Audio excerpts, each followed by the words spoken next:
মাঝখানে আমি পড়ে গেলাম অপ্রীতিকর অবস্থায়। আপনার বাবা তার ঘনিষ্ঠ বন্ধুর একমাত্র ছেলে ইমন অর্থাৎ অনিন্দিতার এক্স বয়ফ্রেন্ডকে কেন খুন করলো সেটা ওনার নিজের মুখ থেকেই জানা হলো না। অনিন্দিতার ভাই চমকে উঠল। মুখে আর কোনো কথা ফুটছে না তার। স্তব্ধ হয়ে দাঁড়িয়ে আছে। পা দুটো তার একটু একটু কাঁপছে। এত কিছু হবে মোটেও আশা করেনি সে। হতভম্ব হয়ে অনিন্দিতা এহসানুল সরকারকে বলল, আপনি ভুল বলছেন। আমি কিছু বিশ্বাস করতে পারছি না। আমার মাথা চক্কর দিয়ে উঠছে। আমি জাস্ট আর কিছু নিতে পারছি না। আমার বাবাকে শেরুবাই নামক একটা লোক কেন খুন করলো সেটাই তো এখন পর্যন্ত জানতে পারলাম না। এরপর আপনি বলছেন ভাইয়ারও আজ বাবাকে খুন করার কথা ছিল, কিন্তু কেন? আর সর্বশেষ বললেন ইমনের মৃত্যুর পিছনেও আমার বাবা জড়িত। কি আবোলতাবোল সব বলছেন আপনি? কিছুই বুঝে উঠতে পারছি না। এহসানুল সরকার প্রত্যুত্তরে বললেন, শেরুবাই হলো একজন খুনি, জেল থেকে পালিয়ে যাওয়া একজন আসামি, যার গল্প শুরু হয় প্রায় 2 বছর আগে।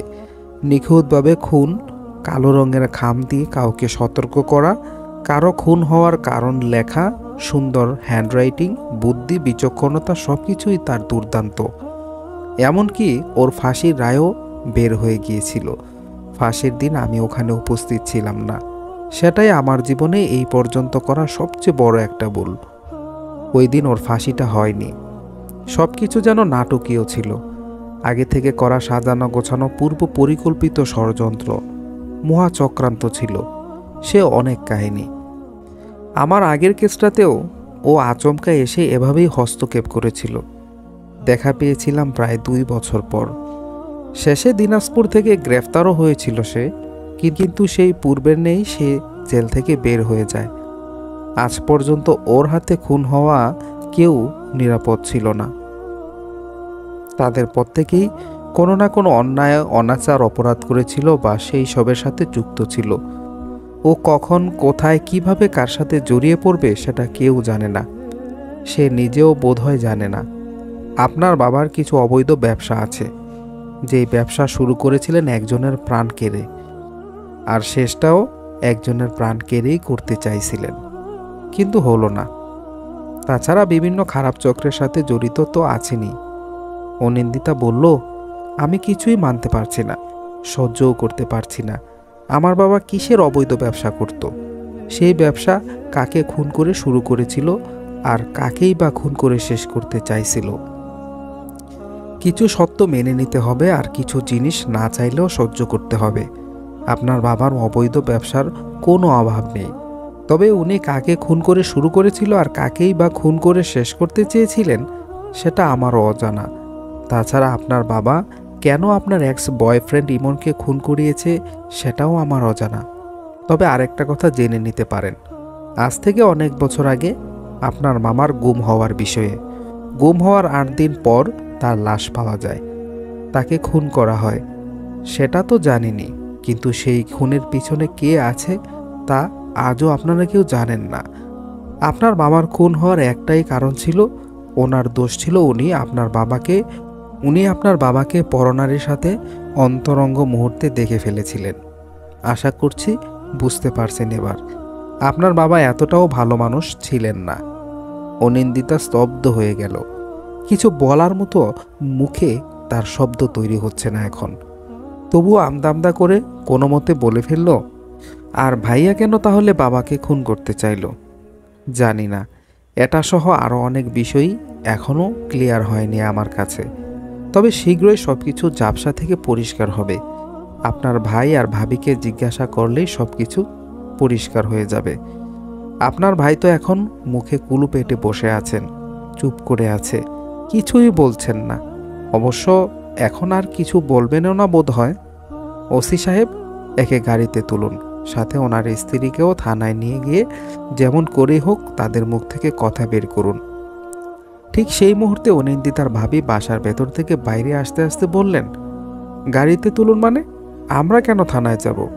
এহসানুল সরকার গম্ভীরভাবে জবাব দিল, সেটা থানায় গেলেই বুঝবেন। আপনাদেরকে থানায় কেন নিয়ে যাওয়া হচ্ছে সেটাও আপনারা ভালো করেই জানেন নিশ্চয়ই। এত অভিনয়ের কোনো দরকার নেই। দুপুর 12টা পর্যন্ত আপনাদের স্বামী স্ত্রীকে কোনো রকম টর্চার করা হবে না। সেই পর্যন্ত সময় দেওয়া হলো আপনাদের সব কিছু স্বীকার করে নেওয়ার জন্য। কথাগুলো বলার পরপরই থামলো এহসানুল সরকার। একটু নীরব ভূমিকা পালন করে কি যেন ভাবতে লাগলেন তিনি। অনিন্দিতার ভাবিকে আর কিছুই বলতে দিল না কনস্টেবল। ওসির নির্দেশে তাদের উভয়কেই গাড়িতে তোলা হলো। যার একটু পরই অনিন্দিতার বাবার লাশ মর্গে পাঠানোর ব্যবস্থা করা হয়। এহসানুল সরকার এখনও নীরব হয়ে কি যেন ভাবছেন কে জানে। অনিন্দিতা তো কথা বলারই উৎস খুঁজে পাচ্ছে না, কোনো কিছুর হিসেবও মিলাতে পারছে না। অতঃপর এহসানুল সরকার নিজেই বলে উঠল, আচ্ছা, এত কিছু হয়ে গেল, আপনার মাকে তো আর দেখতে পেলাম না। আমার তো খেয়ালই ছিল না সেই বিষয়টা। অনিন্দিতা সাথে সাথে জবাব দিল, মা সেন্সলেস হয়ে গিয়েছিল, ধরাধরি করে ভেতরে নিয়ে যাওয়া হয়েছে। এহসানুল সরকার আর কিছু না বলে কাকে যেন কল করে 5 মিনিট কথা বলল। তারপর অনিন্দিতাকে উদ্দেশ্য করে আবার বলল, রাত 4:08। সকাল হতেই বা আর কতক্ষণ বাকি? আমি দুপুর 12টার পরে আপনাদের বাসায় আসব। বাকি সব কথা তখন হবে। আপনি নিজেকে একটু শান্ত করে এখন বাসার ভিতরে চলে যান, আপনার মায়ের কাছে যান।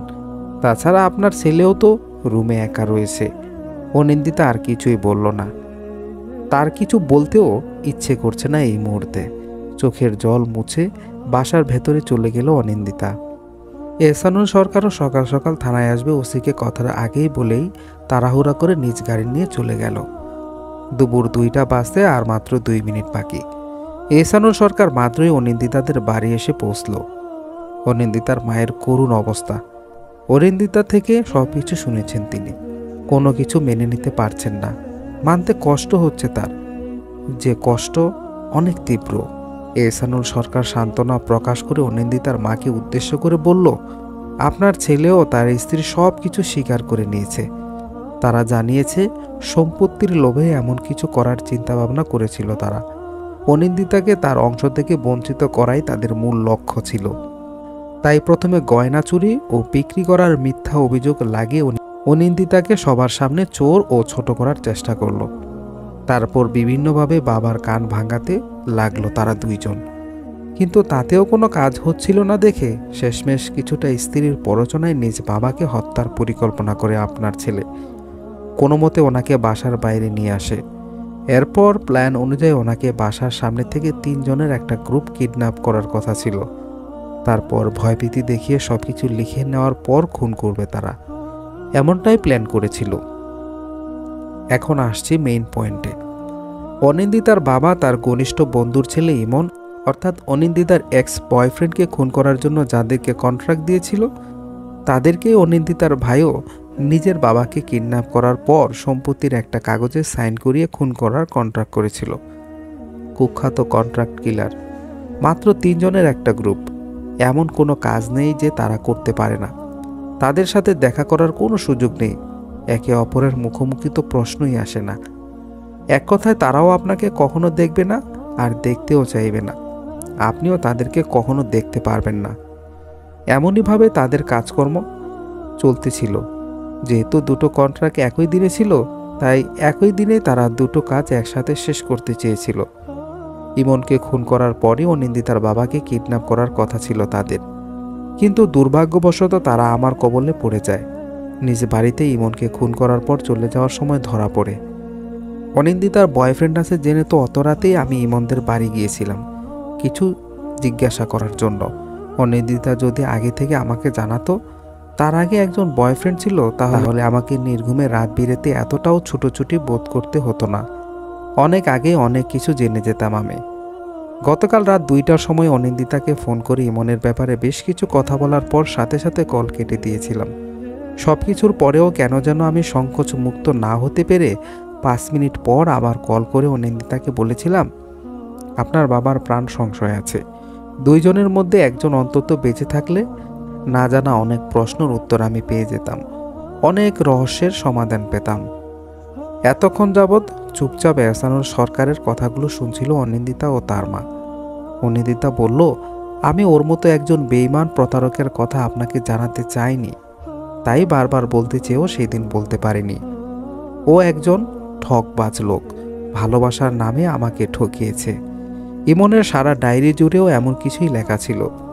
লেখাটা তার নিজের হাতের লেখাই। কে কাকে ঠকিয়েছে সেটা আমি এখন জানি না, জানতেও তেমন একটা সময় লাগবে না আমার। আমি আপনাকে সেই দিন রেস্টুরেন্টে বারবার বলেছিলাম আমাদের মধ্যকার কথাবার্তা যেন আর কেউ না জানে, কিন্তু আমি শিওর আপনি সেগুলো পাঁচকান করেছেন। আমি শুধু আমার পরিবারের সবাইকে জানিয়েছিলাম। সবাই অনেক বাজে কথা, কটু কথা শোনাচ্ছিল, তাই সহ্য করতে না পেরে রাগের বশে বলে দিয়েছিলাম। ভুল করেছেন আপনি। আপনার পরিবার থেকেই সেটা আরও পাঁচকান হয়েছে। তাৎক্ষণিক তার কান অবধিও চলে গিয়েছিল, যেটা আমি ঘুণাক্ষরেও চাইনি। জানি না শেরু ভাই এরপর কোথায় কখন কি করবে। মাসের পর মাস, তারপর বছর ওর পিছে হায়নার মতো পড়ে আছি। ওকে গ্রেফতার করার আরও একটা সুযোগ পাওয়া গেল। এখন আসছি ইমতিয়াজের ব্যাপারটায়। ইমতিয়াজের কেসটা 3 মাস পর এমনি বন্ধ হয়ে যায়নি। যথেষ্ট টাকা খাইয়ে বন্ধ করে দেওয়া হয়েছে, যার পিছনে আছে আপনার এক্স বয়ফ্রেন্ড ইমন। তাছাড়া ইমতিয়াজ মারা যাওয়ার 13 ঘন্টা আগে নিজের মায়ের হাতে বানানো ঠান্ডা শরবত খেয়েছিল। শরবতেই ওই বিষটা মেশানো হয়েছিল। এহসানুর সরকারকে আর কিছু বলতে না দিয়ে অনিন্দিতা সঙ্গে সঙ্গে বলল, তার মানে ইমতিয়াজের মাই ইমতিয়াজকে? না মিসেস, তাহলে আপনার বাবার অবৈধ কিছু ব্যবসার মধ্যে একটা হলো ফার্মেসি। যত সব অবৈধ ঔষধের কারসাজি সেইখানে। সেই ফার্মেসিতেই ইমতিয়াজের মৃত্যু যে বিষের জন্য হয়েছে তার একটা সিসি পাওয়া গেছে। তার মানে আপনি বলতে চাইছেন ইমতিয়াজের মৃত্যুর পিছনে আমার বাবা রয়েছে? এখনও সঠিকটা জানি না, তবে একটা শিওরভাবে বলছি আপনার আর ইমতিয়াজের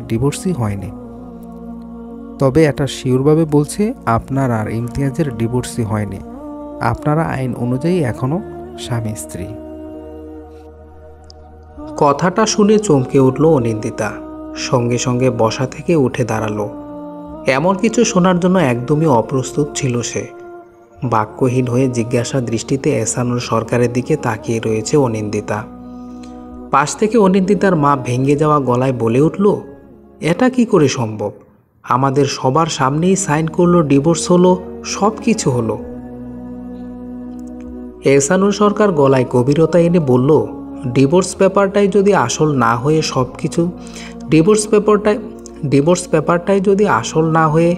সব কিছু আগে থেকে সুন্দরভাবে পূর্ব পরিকল্পনা করা থাকে, তাহলে ডিভোর্সটা হয় কি করে বলুন তো? অনিন্দিতা প্রত্যুত্তরে বলল, প্লিজ সব কিছু বুঝিয়ে বলুন তো আমাকে। সত্যি বলছি, আমার মাথায় আর কিছুই ঢুকতে চাইছে না এখন। একের পর এক ট্র্যাজেডি মেনে নিতে দুষ্কর হয়ে উঠেছে আমি। এহসানুর সরকার বলল, চেয়ারম্যান সহ আরও অনেকেই এর সাথে জড়িত। ডিভোর্সের প্রথম থেকে শেষ পর্যন্ত সমস্ত কাগজ সব কিছুই মিথ্যা।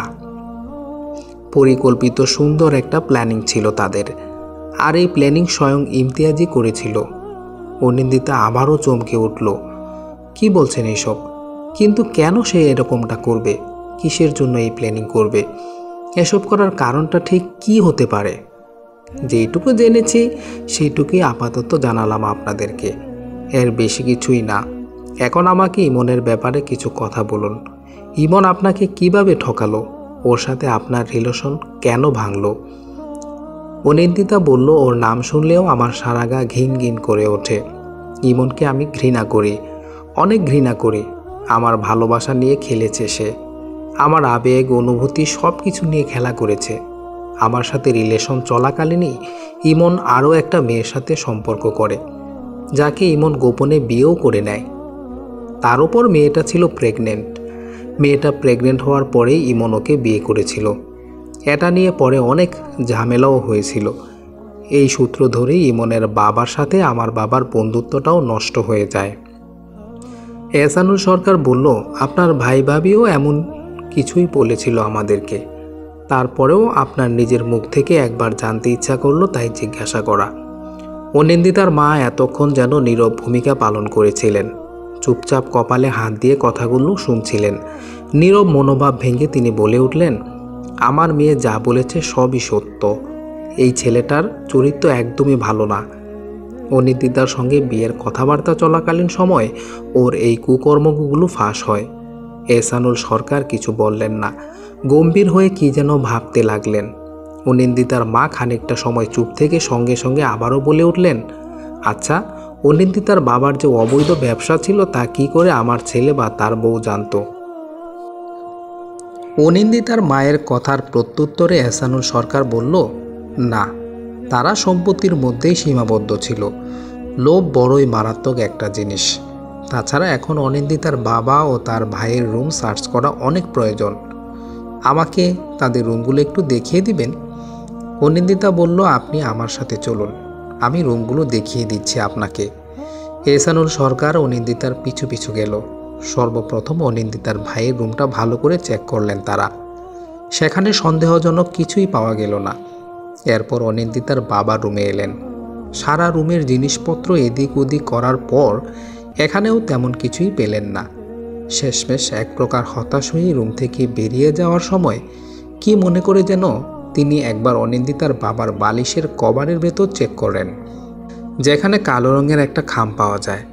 অযথা সময় নষ্ট না করে দ্রুত খাম খুলে চিঠিটা বের করার পর মনে মনে পড়তে শুরু করলেন। চিঠিতে লেখা ছিল, কিছু কিছু মানুষকে জানিয়ে আর কিছু কিছু মানুষকে না জানতে দিয়ে উপরে জবাবদিহিতার জন্য পাঠাতে আমার ভীষণ ভালো লাগে। আপনার পাপের হিসেব করা হচ্ছে, লিস্ট করা হচ্ছে। জানিয়ে রাখলাম বিষয়টা আপনাকে। যদি আপনি কখনো গুম হয়ে যান কিংবা খুন হন, তাহলে এর পেছনে এই যাবৎ আপনার করা সমস্ত কুকর্মগুলোই একমাত্র দায়ী থাকবে। পাশ থেকে অনিন্দিতা বলে উঠল, এটা কি সেই খাম? চিঠিতে কি লেখা আছে? এহসানুল সরকার প্রত্যুত্তরে বলল, হ্যাঁ, এটা সেই খাম। নিচে ছোট করে একটা তারিখও লেখা আছে। খামটা 1 মাস আগের। চিঠিটা পড়ে আমি যা বুঝতে পারলাম, অনেক আগে থেকে আপনার বাবা শেরুবাইয়ের টার্গেটে ছিল। এজন্যই বোধহয় 1 মাস আগে বাবাকে অনেক ভয়ভীতিতে এবং চিন্তিত দেখাচ্ছিল। পূর্বের ন্যায় চিঠিটা ভাঁজ করে কালো রঙের খামের ভেতর এহসানুল সরকার রেখে বললেন, আজ তাহলে আমি আসি। যেতে হবে এখন আমাকে। যে কোনো প্রয়োজনে আমি আবার এখানে আসব। এখনও অনেক কিছুরই সমাধান হয়নি। খোঁজাখুঁজি করতে হবে বাকি বিষয়গুলো। সব কিছুর জট খুলতে হবে। তন্মধ্যে 1 নাম্বার, আপনার বাবা কাকে খুন করে অবৈধ ব্যবসা শুরু করে আর কাকেই বা খুন করে সব কিছু শেষ করতে চাইছিলেন। 2 নাম্বার, ইমনকে আপনার বাবা কেন খুন করলো। 3 নাম্বার, ইমন কেন টাকা খাইয়ে ইমতিয়াজের কেসটা বন্ধ করে দিয়েছিল। 4 নাম্বার, সর্বশেষে ইমতিয়াজের মৃত্যুর আসল রহস্য কী, আর সে কেনই বা ডিভোর্সের একটা সুন্দর নাটক সাজালো। আরও অনেক কিছু। কথাগুলো বলার পর এহসানুল সরকার এক মুহূর্তও আর দাঁড়ালেন না সেখানে। সোজা সাপটা অনিন্দিতাদের বাসা থেকে বের হয়ে আসলো। এখনও অনেক রহস্যের সমাধান খোঁজার বাকি। আজ 27 দিন হতে চলল। এখনও এহসানুল সরকার বাকি 4টা রহস্যের কোনো সমাধান খুঁজে পেলেন না। এখনও সেই স্থানে সকল বিষয়েই তিনি শূন্য ছাড়া আর কিছুই খুঁজে পাননি। কেটে গেল আরও বেশ কয়েকটা দিন। প্রায় পাগল বেশে যেন এদিক সেদিক ঘুরে বেড়াচ্ছিলেন তিনি। অতপর 1 মাস 17 দিন পর সব কিছুর উত্তর খুঁজে পেলেন। সব রহস্যের সমাধান পেলেন। নির্ঘুমে রাত বিরেতে এখানে সেখানে ছোটাছুটি সহ কোনো কিছুই যেন ওনার বৃথা যায়নি। এই মুহূর্তে অনিন্দিতাদের বাসায় সিঙ্গেল একটা সোফায় বসে এহসানুল সরকার কথা বলছেন। সামনেই 3 সিটের সোফায় সব কিছু জানার অধীর আগ্রহে অনিন্দিতা এবং তার মা বসে আছেন। 5 মিনিট হলো উনি এখানে এসেছে।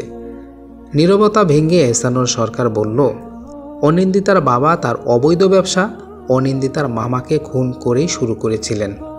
বহু বছরের অবৈধ ব্যবসা। অনিন্দিতার বাবার পরনারীর সাথে অন্তরঙ্গ মুহূর্ত চোখে দেখা সহ অবৈধ কিছু ব্যবসা শুরু করার কথাবার্তাও তিনি জানতেন।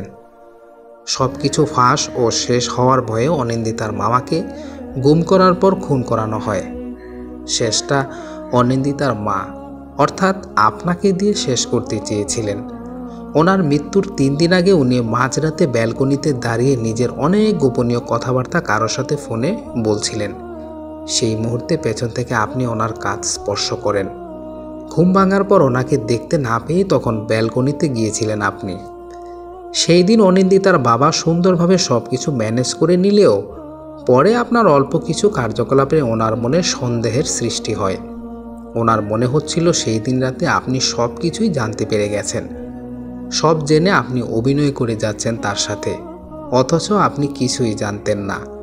এই বয়সে জেলে যেতে চাননি, গেলেও নিশ্চিত ফাঁসি, এই সামান্য সন্দেহ বশে তিনি সেই দিন আপনারও খুনের ব্যবস্থা করে রেখেছিলেন। অনিন্দিতা বলল, তাহলে ইমনকে বাবা কেন কন্ট্রাক্ট কিলার দ্বারা খুন করল? এহসানুল সরকার অনিন্দিতার প্রশ্নের জবাবে বলল, ইমনকে খুন করার একটাই কারণ ছিল, ইমন জানতো আপনার বাবা ফার্মেসির নামে অবৈধ সব কারসাজি করে। এমনকি এটা নিয়ে আপনার বাবাকে ইমন ব্ল্যাকমেইলও পর্যন্ত করেছিল। সবশেষে ওই দিনই অনিন্দিতার বাবার সব কিছুর ইতি টানার কথা ছিল, কিন্তু সাথে ওনার ইতিও হবে যে সেটা তিনি বোধহয় কল্পনাও করতে পারেননি। অনিন্দিতার মা বলল, অনিন্দিতার বাবার সম্পর্কে আমি আর কিচ্ছু শুনতে চাই না, ঘৃণা জন্মে গেছে তার প্রতি।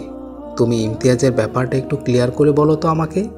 এহসানুল সরকার তখন বললেন, ফেঁসে যাওয়ার ভয়ে ইমতিয়াজের কেসটা টাকা খাইয়ে ইমন জোরপূর্বক কোনোভাবে বন্ধ করিয়েছিল। অবশ্য ইমনকে দিয়ে এটা এক প্রকার করানোই হয়েছিল। ইমতিয়াজ যে অফিসে চাকরি করত সেই অফিসের বস একজন মেয়ে, তবে বিধবা। 3 বছর আগে ওনার স্বামী মারা যায়, পরে আর বিয়ে করেননি তিনি। শুরু থেকে ইমতিয়াজের ওপর ওনার নজর ভালো ছিল না। সুদর্শন পুরুষ হওয়ায় ইমতিয়াজের প্রতি উনি প্রথমে একটু আকৃষ্ট হয়েছিলেন, এরপর ধীরে ধীরে আরও আকৃষ্ট হতে থাকেন। একটা সময় ইমতিয়াজকে ভালোবেসেও ফেলেন, যদিও এটাকে ভালোবাসা বলা যায় কিনা জানি না। ইমতিয়াজ বিবাহিত, ইমতিয়াজের স্ত্রী অন্তঃসত্ত্বা, কিছুদিন পর বাচ্চা হবে।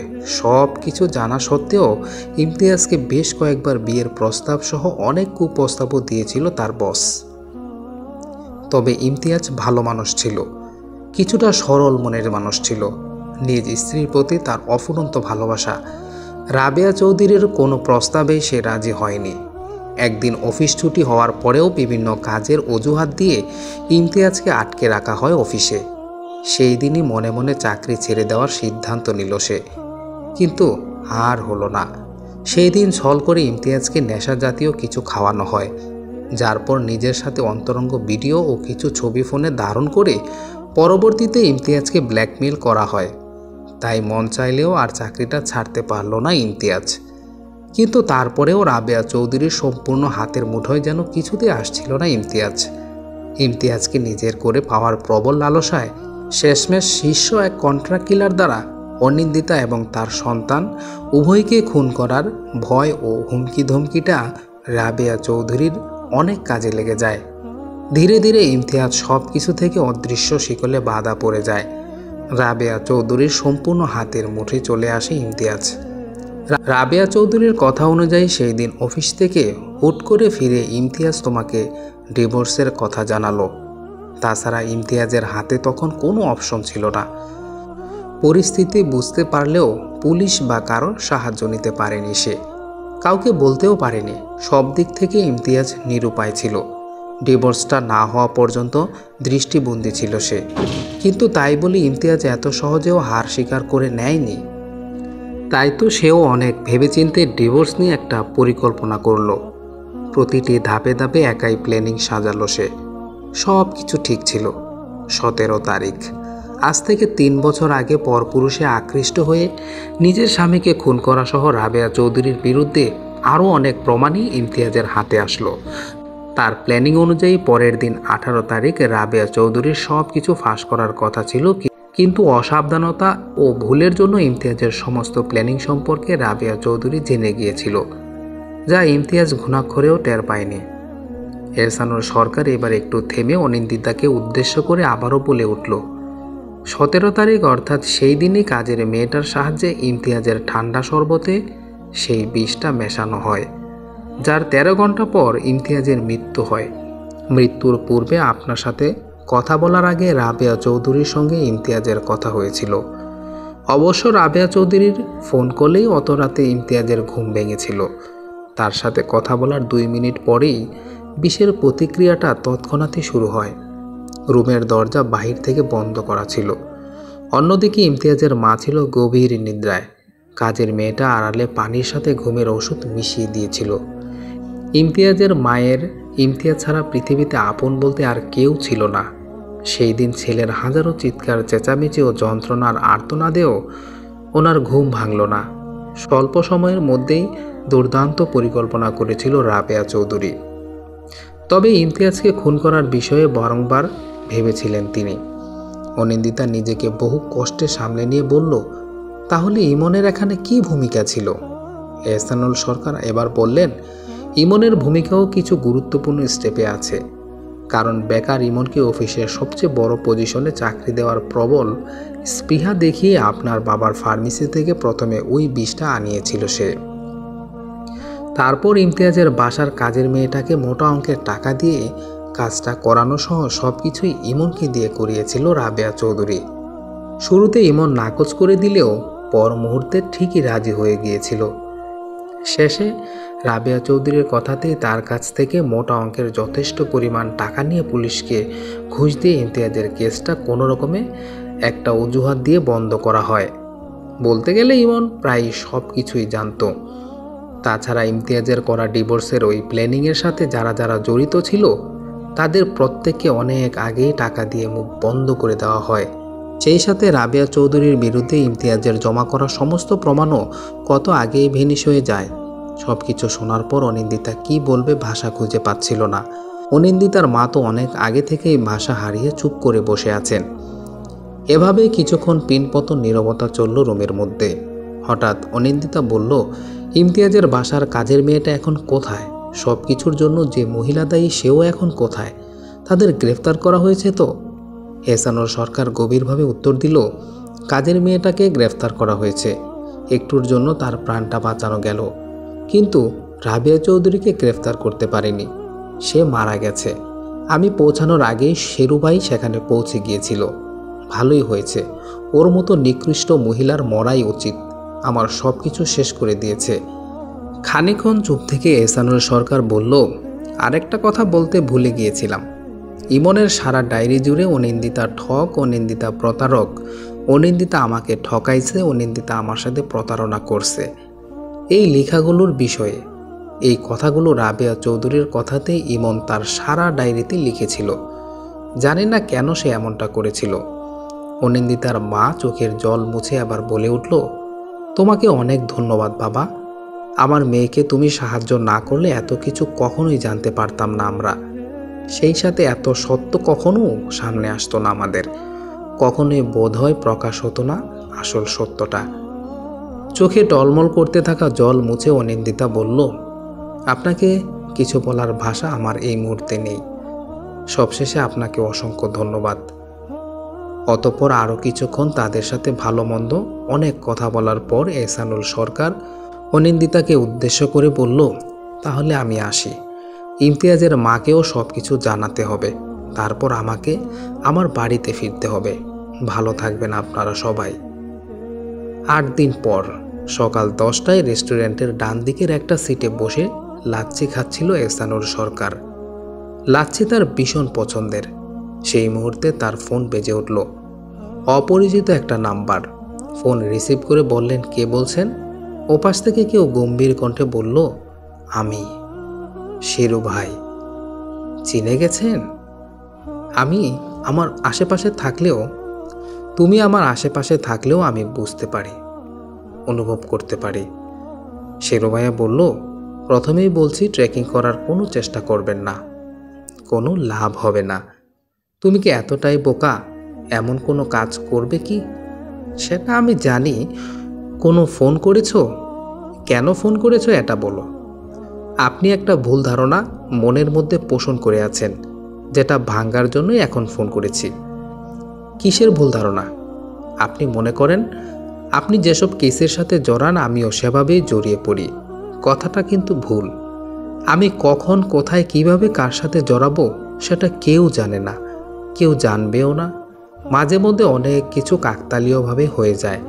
তবে আপনার সাথে চোর পুলিশের খেলা খেলতে আমার একটু বেশিই ভালো লাগে, অন্যরকম লাগে।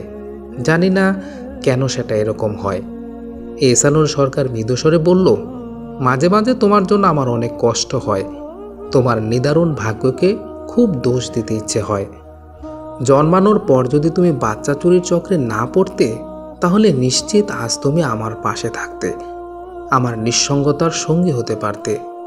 আজ থেকে প্রায় 2 বছর আগে যদি তোমার ফাঁসি হয়ে যেত, তাহলে আমি বোধহয় কখনোই জানতে পারতাম না সেই তুমি কি না আমার আপন রক্তের ভাই। এ কথা আমি বা তুমি ছাড়া আর কেউ জানে না, জানবেও না, কখনো কাউকে জানতেও দিব না। ভেবো না নরম করে কথা বলেছি দেখে আমি তোমাকে ছাড় দিব, কখনোই না। 2বার রক্ষা পেয়েছ। 2 বছর আগে তোমার ফাঁসির মহাচক্রান্তের পিছনে যারা জড়িত ছিল তারা সবাই সেই দিন ধরা পড়েনি। আসল 2 জন কালপ্রিট গ্রেফতার হয়নি। তারাই আবার তোমাকে 2য়বার জেল থেকে পালাতে সাহায্য করেছিল। ভেবো না বারবার তুমি এভাবে পালাতে পারবে, বারবার তোমার বিষয়টা ধামাচাপায় পড়ে যাবে। এখনও জানি না সেই কালপ্রিট 2 জন আসলে কে, জানতেও বোধহয় বেশি সময় লাগবে না।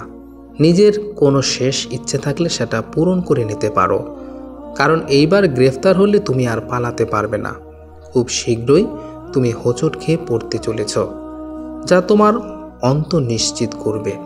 তোমার সেই পড়ে যাওয়ার অপেক্ষায় রইলাম, যার পর আমি নিজ ইচ্ছায় চাকরি ছেড়ে দেব, মাকে নিয়ে দেশ ছেড়ে বিদেশ চলে যাব। ফোনের ওপাশ থেকে প্রত্যুত্তরে শেরুবাই কর্কশ গলায় বলল, লাভ নেই, আপনি আমাকে কখনোই ধরতে পারবেন না। আপনার চাকরি চলে যাবে, ততদিনে বুড়ো হয়ে যাবেন। আপনি অবসরে চলে যাবেন, আপনার সব কিছু থেমে যাবে। কিন্তু আমি বুড়ো হলেও আমার কোনো অবসর নেই, আমার কোনো কাজকর্ম থামবে না, কখনোই না। আপনার গল্পে হয়তো আমি চোর, আপনি পুলিশ, কিন্তু আমার সব গল্পে আমি ছাড়া বাকি সবাই চোর। শেরুবাইয়ের গল্প, শেরুবাইয়ের কাহিনী কখনো শেষ হবার নয়। সমাপ্ত। শ্রোতা বন্ধুরা, গল্পটি কেমন লাগলো অবশ্যই কমেন্ট করে জানাতে ভুলবেন না। আর এই রকম নতুন নতুন গল্প পেতে অবশ্যই আমাদের চ্যানেলটি সাবস্ক্রাইব করে পাশে থাকুন। ধন্যবাদ।